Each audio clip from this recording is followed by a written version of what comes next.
Thank you for tuning in to Serendipity with Sheila, the podcast that helps you align your mission with your passion.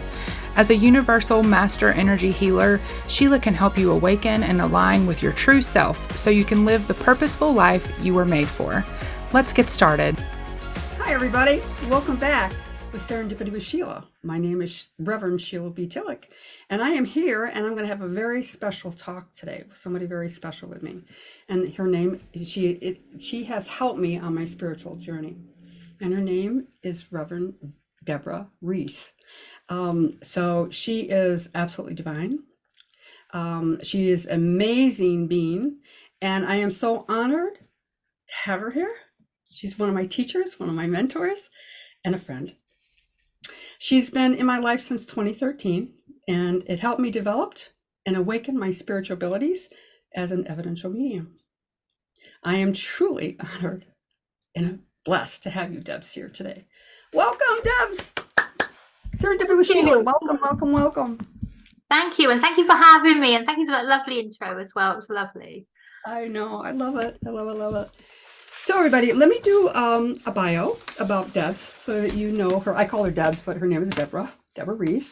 But here we go. All right, so hold on. There's a lot and wonderful stuff. Deborah Rees is a respected life strategist and psychic medium, known nationally and internationally for her deep knowledge for change and compassionate work, her compassionate approach to her work. Deborah is known especially within North America, Canada, as well as the UK, and across Europe for her unique coaching style and spiritual readings. I can contest to that. Deborah is recognized for the success of her ingenious Fresh Freedom Formula. This program is totally unique and is not an off-the-shelf product. The Fresh Freedom Formula produces proven results of sustained and ongoing success to the participants. The formula has been birthed through 40 years of continuous exceptional growth and education within the field of emotional intelligence, coupled with 15 years expertise in life strategizing together with a neuro-linguistic program masters. Deborah's core value is growth through authenticity. Her life's purpose is to bring forth the authentic self, to delete past programming and allow for the authentic, conscious creation of a fulfilled life. This includes both professional and spiritual. This includes both professional and personal life. Deborah's work encompasses eliminating unconscious programming, reactive reoccurring patterns, negative belief systems, negative thought patterns, unconscious manifesting. I'm going to read you a quote. Most of us are creating our lives unconsciously. We let life happen to us instead of consciously creating it. The common underlying thought process that we have very little or no say over our lives is, I believe, that which creates most of the pain and lack of personal power to move forward within our lives. It's beautiful. Big bio. That is beautiful. Thank you. Wow, so much. There's so much, and I'm just so glad you're here. And Serendipity with Sheila, a spirit had me come up with that about serendipitous in our life and how it affects and how we got here. So can you share a little bit with my listeners about your journey and how it started and how it actually ties in what you do now? What was your childhood? Sure. Yeah. What was your childhood like? So I know it all ties in, but go ahead. Yeah, so I was born to an Irish Catholic guy. He actually and obviously my mum, who was English. So I'm half Irish, and I think I've got a lot of Irish traits more than English traits. My husband tells me so anyway, but I don't mind that at all. So my dad, before he met my mum, he was a priest. So at 10 years old, his family he was one of 10 children, and he was the last one, and he was the last boy. And, back then in Ireland in the 50s, they wanted you know, everybody wanted a priest in the family. I don't know if it's the same now, but it certainly was back then. And he was kind of the last go. So they put him into the priesthood when he was 10. And he was there for 10 years. He was, you know, he had the collar and everything. So it was a priest. And then when his dad died, when he was 20, my dad was 20, he ran away from the priesthood. And the reason why is because he was totally abused in every way possible. You know, there was so much abuse. I remember him saying to me that, you know, he couldn't put his head on the pillow at night because they'd beaten him so badly, you know, so there was all of that. It's relevant. That's why I'm bringing this up. It's relevant to my childhood. Yeah, there was sexual abuse and everything else that, you know, was going on then in the 50s in the priesthood in Ireland. So he ran away, immediately met my mum. They had 4 children. But what had happened with my dad, he had so much guilt. You know, there was Catholic guilt anyway, but then because he'd married God and then ran away, I think there was a lot more fear and guilt that was going on with him. He was very violent man, he's an alcoholic, very violent, and really had a ton of mental health issues. So I grew up in a very violent home, which is, yeah, it is what that is. But also there was a lot of mental anguish and mental abuse, as well as physical abuse. I never suffered the physical abuse. That was my mum and 2 of my sisters. But yeah, so that was a really tough, you know, start. So that learned, you know, you learn back then how to read. I had to read an environment. I had to read, you know, facial expressions, tiny facial expressions, you know, to keep yourself emotionally and mentally safe. So there was a lot of that. My mum ran away from him, and we were in the first ever battered wives home in London in 1975, I think, 76. First one, run by a beautiful lady called Erin Pitsey. And yeah, so it was in London, and we were there for a couple of years. But there was you know, I could spend so much talking about all my childhood, but suffice to say, what happened was there was so much programming that was unhealthy. I mean, there wasn't a healthy part of my childhood right up till I was 16, when I was kicked out of my home.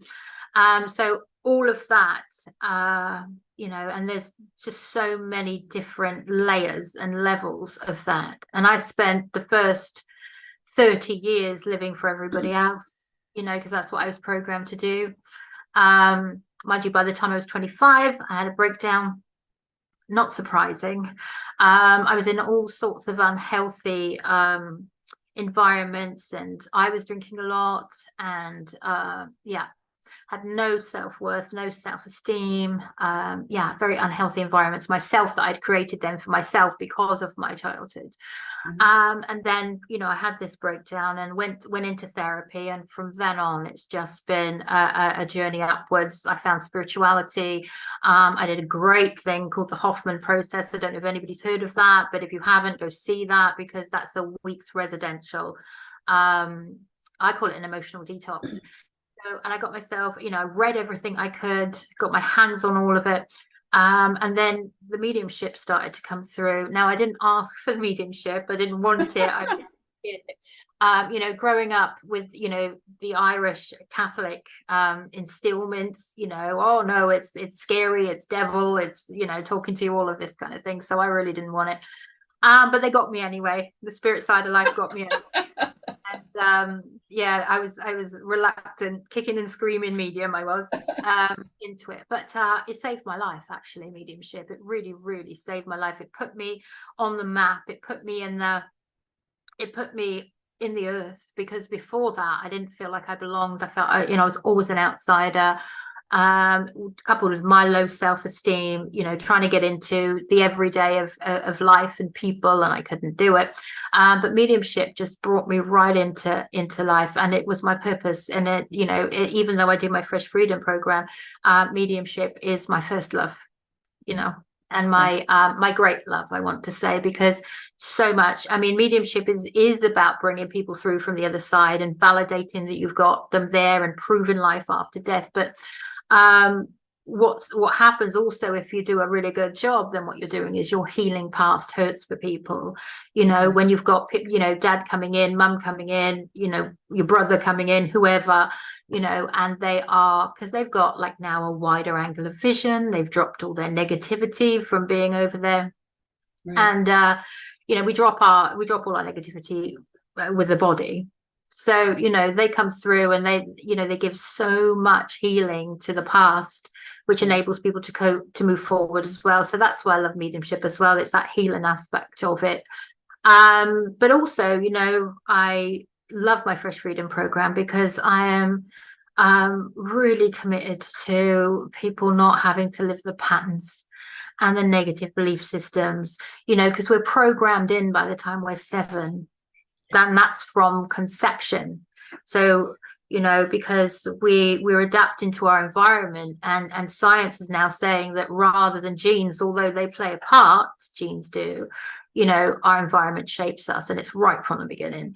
And so how can you live an authentic life? How can you make choices, clear choices, best choices for yourself when you have got all these knee-jerk reactions going on, to your model of the world, how you fit in, how much you value, you're valued, all of these things come into play. And when we can wipe all them away, Sheila, when you start to live and you're living consciously and for you, and not for just being a reactive slave almost to the conditioning. Does that make sense? Yeah. Oh, absolutely. I totally relate. I get it. Yeah. So that's why it's my passion. Our subconscious mind is really, really strong, of course, and it's like a lizard brain. Some people say it's like a lizard brain, because a lizard, on the first day that it's born, it'll find a path in the grass, and if on that day it's successful and it finds food, it will not deviate from that path for the rest of its life. And it will carry on and continue to go down the same path. And that's what we've got going on with our subconscious mind.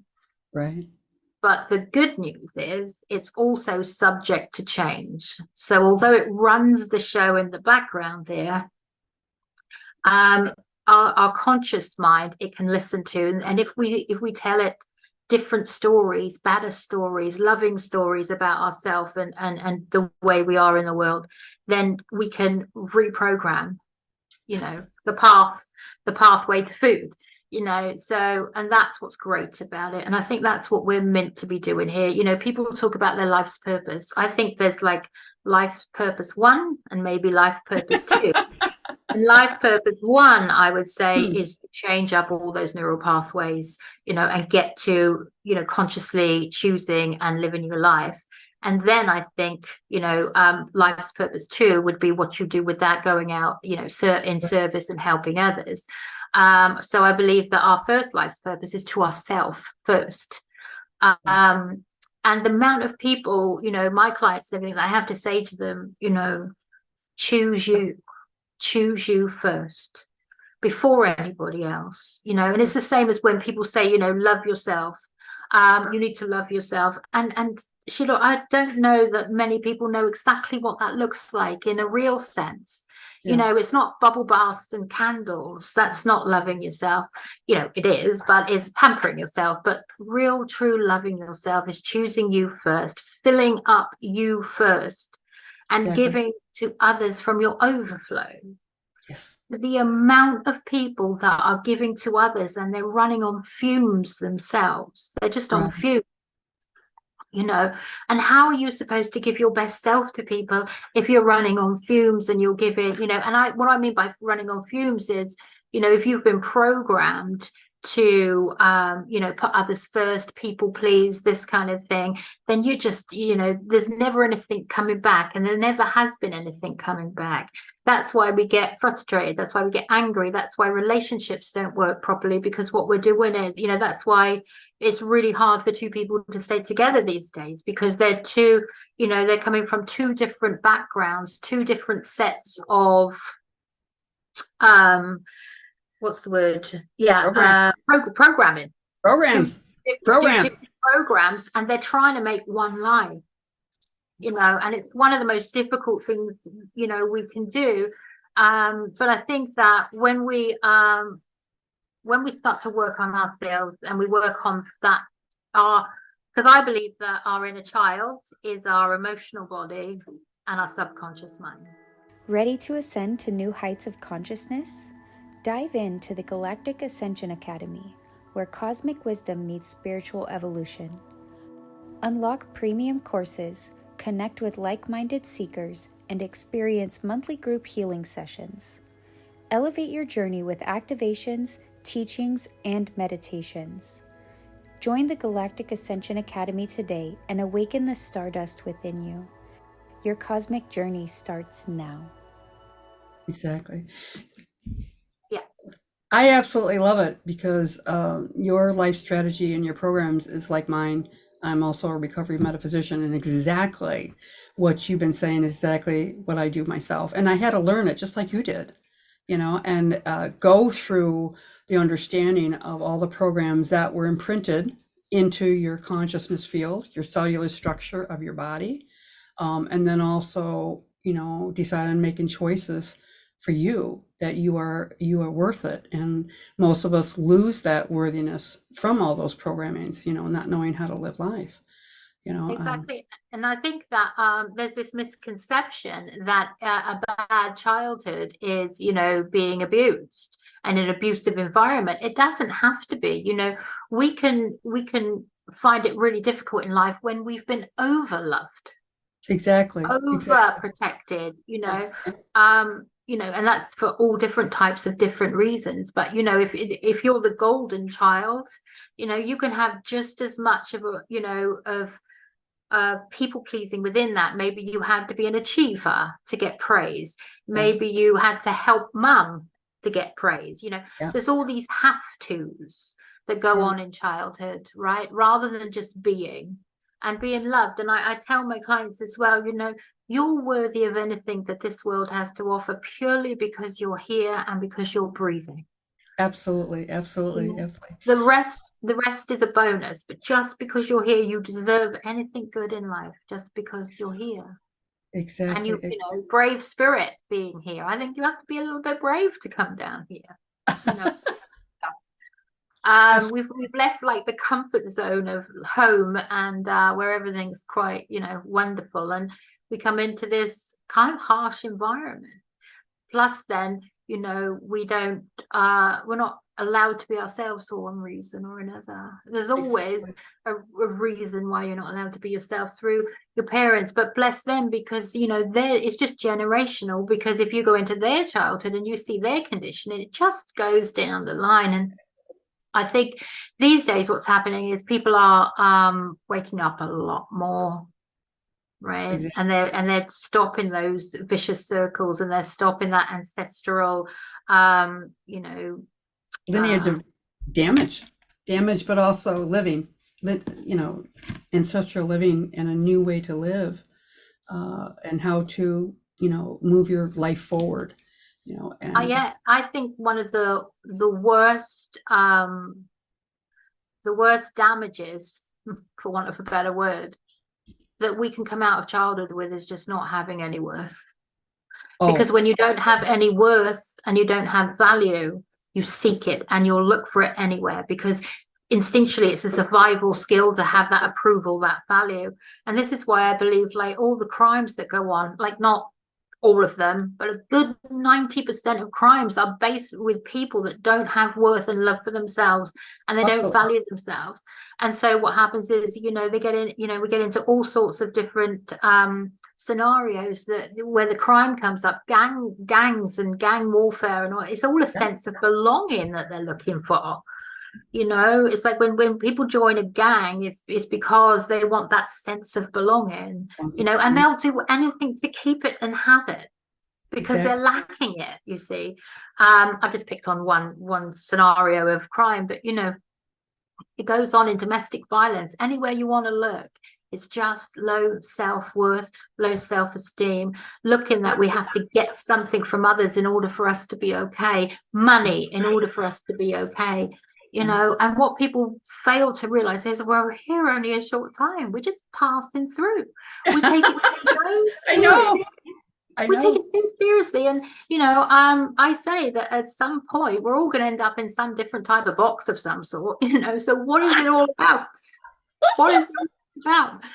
You know, and day to day, I don't, you know, you can have anything in the world, and if you're not happy in here, you're not happy out there, and that's it. And happiness is an inside job, isn't it? Exactly. Nothing external will make us happy for long. Exactly. You know, everything you're talking about is what I am so grateful as a healer to be able to do, to help people embrace their own abilities, their own self-worth, and you know, to go through it. You know, as a recovery metaphysician, I mean, I do everybody, not just people. I love your work. Recovery as addiction or whatever. And I always, what I try to share with people, recovery is about moving forward, letting go of the old, and then stepping into the new. I have a course called Sobriety Through Spirituality, and it's everything that you just talked about, you know, the programming, the lifestyle, you know, the family dynamics. What does that mean? How did it imprint your behaviors, and where you go looking for love, and how you go looking for love. I love that, Sheila. Where do you go looking for love? And that's exactly, you know, a much simpler, more articulate way of saying what I've been trying to say, right? Where will you go looking for love? You'll go, you know, you go to crime, you'll go to, you know, wherever in order to get that love. And that's what we do, and approval, you know. Yeah. The world would be a different place if tomorrow we all woke up with the self-worth we're meant to have, and the love for ourselves we're meant to have. You know, you get to a point where it doesn't matter what other people do. You don't react, you know. Exactly. You respond in a great way. You don't react to things. And it's all a work in progress. We're all a work in progress. Absolutely. It never stops.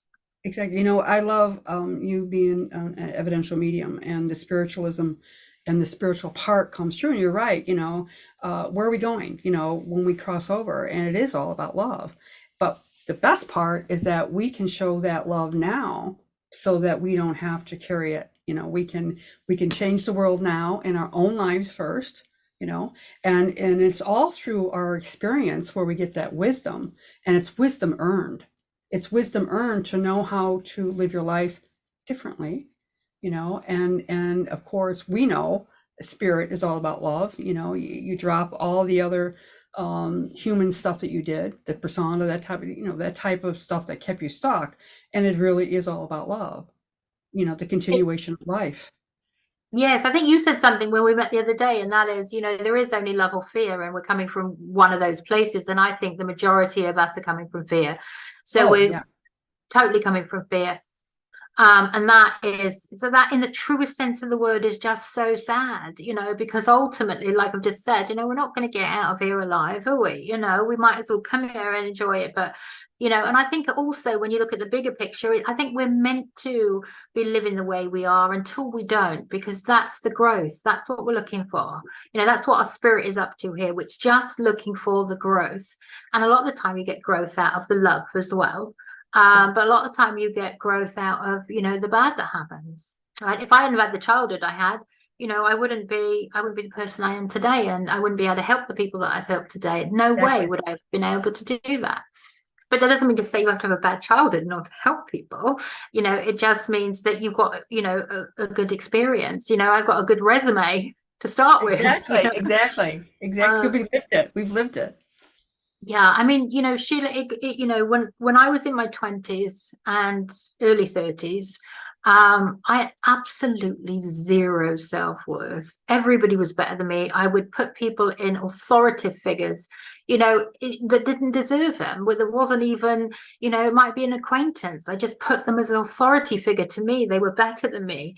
Everybody was better than me, and it was so painful, and it was so lonely, and you know, I'm so grateful. This is why I'm so grateful to mediumship as well, because it brought that, no, Deb, I mean, somebody said, I can't remember who said the quote, but I always love it because it helped me so much. And it said, we find with mankind what is most painful is most general. Oh my goodness, absolutely. That And I is just amazing. thought, it's not just me. It's not just me. It's everybody's fighting for their own self-worth. Everybody's fighting for their own love for themselves and their esteem, especially as well as their self-esteem, because it's different to worth. We're all got little masks on, and it's so sad, because when you've got somebody and they're just real, and their mask is off, and we warm to them people. We warm to that. That's why we love comedians, because they take our masks off a little bit. The stand-up comedians, they just take our masks right off. We laugh because we I see love that. I love that. you That's my saying, we take the mask off. We need to take the mask off, yeah, and be because it's who we so really sad. are. Yeah. Yeah. Because, if somebody takes their mask off, the other people feel free to take theirs off.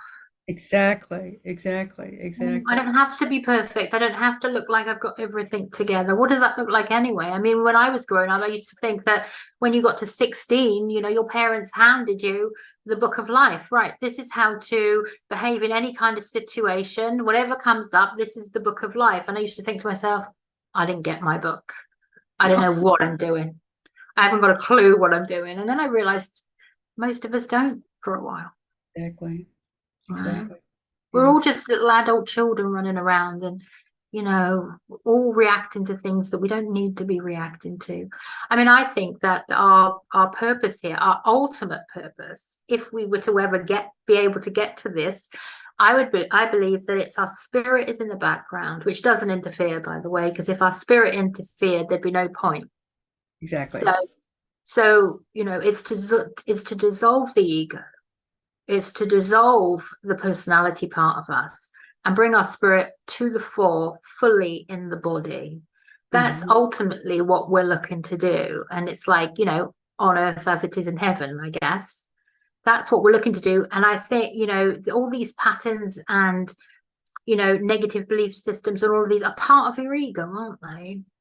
So I feel the more that we take, we clean that ego up. It's all right to have a healthy ego, but I feel like, most of our egos are all very unhealthy, and, it's because of these patterns. So we take away them and our spirit can come more forward in the body when, the more we clean up our ego and the more that we clear up, the personality part of ourselves, we can be so wonderful to other people when we just love ourselves. Exactly. And I think that's life in a nutshell, Exactly. I know. And it's you talk about the ego. I love that. And we also talked before about it's all about love and fear, and the fear having to stand behind that ego instead of, just being who you are. Be the love, let it go, be the love and shine your light. Be exactly who you're supposed to be. And spirit, yes, is moving us forward, and it's always there. It's always there. always. Yeah, you're amazing. I mean, of course, when you were teaching me, what I liked was that you had the same childhood as me, and I related so much. And really, it's about relatability. Thinking about that, if you can do it, then I can do it. And Exactly. our own heroes, be our own heroes. But a lot of times we need that hero to look up to, and then realize that I'm not alone. I've been through that, and then realize how spirit has really been with you, but it's been showing you the things that you need to experience so that you can be that better person, to be, the divine being, to be the spirit that you're here to be, the experiences The that you spirit that you're here to be. Yeah, have. that's exactly what we're up to. That's what our Exactly. spirit is up to. But so I think in some ways it's on purpose that, I believe that we choose our parents before we get here. Oh, me too. Yeah. Absolutely. I know it. I mean, I know it. And when I had readings with you before, I loved how you brought everybody in. And when I had my first reading with you, it was after we did the classes. I asked you during the reading to kind of show me how you get the evidence type thing, because it was very enlightening to me, and realizing that's what I was already doing. I was already making the connection with them, and they are so with us no matter what we do in our lives. And I think we shared before too, is like I'm closer to them in spirit than I was in human form, because now it's totally love. It's Yeah. totally love. And It's what I so love as well is, I love the concept of, I think this, and, people might think I'm a little bit off my head, but I think we're just mini gods. I think we're actually literally a oh, little part of God. So we're an individualized, tiny consciousness made up of the same stuff. So that's what was meant exactly. by, in his likeness and image. Didn't mean that God looked like an old man. What it meant was we can create the same as, the creator can create. We're mini versions exactly of that. Our spirit is anyway, and I love that. And I read a book recently called You Are Gods, and I love it. And it said in the book that when you look out from where you are, just know that God is looking out as well at the same time, because you are it. I mean, I use the word God, you can use creator, universe, whatever you want to use, but it's not just you looking out from your eyes. God is looking out from your eyes too, because, for want of a better word, he is experiencing life through you, and that's what we're meant to be doing as well, you see. So it's not just our spirit. When people say we're never alone, that's what they mean. We are never ever alone, because we are literally God. Exactly. Well, really, isn't that what the Christ consciousness is all about? Really being one with the higher frequency of God. And a lot of people, when they hear Christ consciousness, think of Jesus Christ. Well, yeah, he was here to show us the love, but he was part of the oneness of God. And that's Right. what I think we're all striving for. As was the Buddha and Krishna and people. What they've done is they've just come in with that God consciousness more to the fore. So their spirit is more to the fore in their body, which is exactly what I was saying earlier. Which we can all do. I just think it takes a lot of lifetimes, but I think it doesn't have to. It can happen in a second, in a minute, but we don't get there. But we choose our parents. They wrap us up in all of this stuff.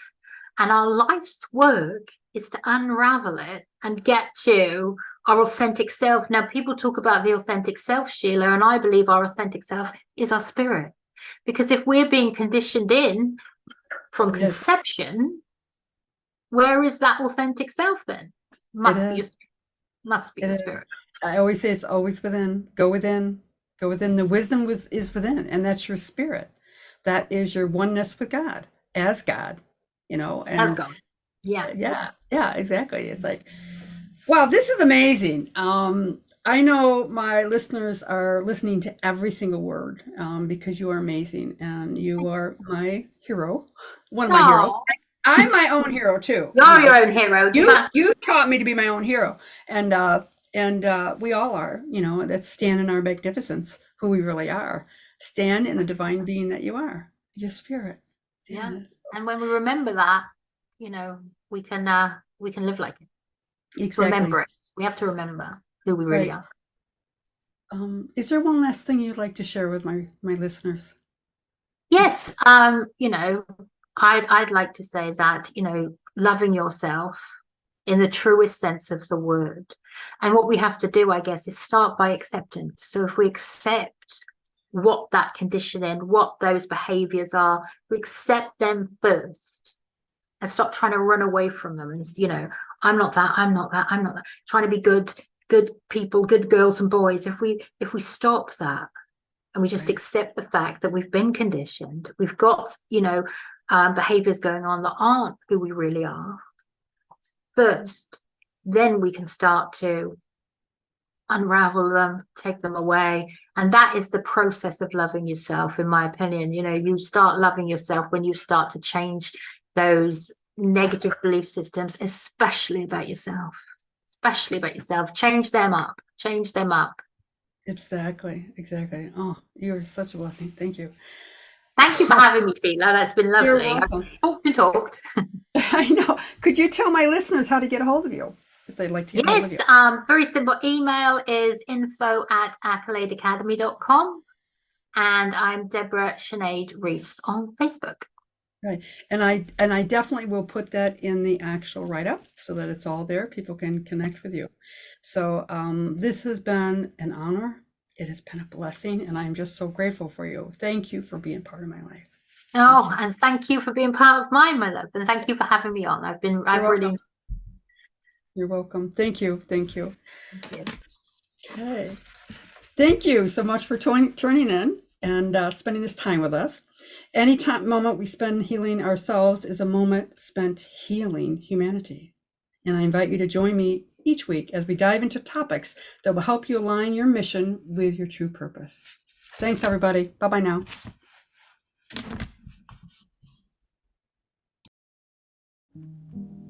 Are you looking for tools, jewelry, meditations, and merch to remind you to stay in tune and in the present? Make sure you stop by SheilaTillich.com/store, and while you're there, visit SheilaTillich.com/subscribe to get a discount code for a free meditation from the store.